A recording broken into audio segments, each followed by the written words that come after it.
যোগ দিবসে প্রধানমন্ত্রী আসবেন, তাই যোগার জন্য 7 দিন রেড রোড বন্ধ করে এই অনুষ্ঠানটি হবে। এর আমি তীব্র বিরোধিতা করছি।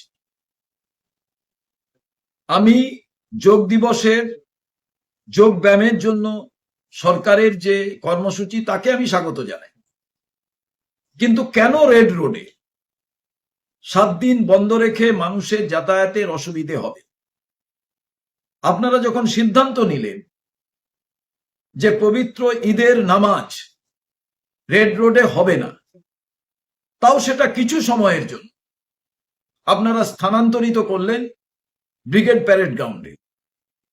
আমরা সাধুবাদ জানিয়েছি, ঠিক আছে, সরকার একটা সিদ্ধান্ত নিচ্ছে। ইসলাম ধর্মাবলম্বী যারা এই ঈদের নামাজ পড়েন কত সময়ের জন্য? তারা কয়েক ঘন্টায় রেড রোড বন্ধ থাকতো। তাকে যখন আপনারা স্থানান্তরিত করলেন, একটা নতুন দৃষ্টান্ত স্থাপন করতে চাইলেন যে রাস্তা বন্ধ থাকবে না, তাহলে কি এমন ঘটলো যে যোগ দিবসের প্রধানমন্ত্রীকে সামনে রেখে গুরুত্বপূর্ণ এই রেড রোড বন্ধ করে রাখতে চাইছেন 7 দিন ধরে? ওটাও তো ব্রিগেড প্যারেড গ্রাউন্ডে করতে পারতেন, মানুষ সাধুবাদ জানাতো। অর্থাৎ আপনাদের যে অ্যারোগেন্সি এবং আপনাদের যে দ্বিচারিতা, এর থেকেই একেবারে স্পষ্ট 15ই আগস্ট, 26শে জানুয়ারি রেড রোডে আমাদের সেনারা যারা দেশ রক্ষা করেন তারা কোনো অনুষ্ঠান করলে আমরা সবাই স্বাগত জানাব। তার কারণ এই রকম অনুষ্ঠানগুলো একটি লম্বা রোডের প্রয়োজন হয়। কিন্তু যোগব্যায়াম, এটা তো ব্রিগেড খুব ভালো জায়গা ছিল। অর্থাৎ আমরা সরকারে এসছি, আমরা মনোবাদী চিন্তার মধ্যে দিয়ে আমাদের যা ইচ্ছে তাই করব। আমি সরকারকে ভেবে দেখার কথা বলবো।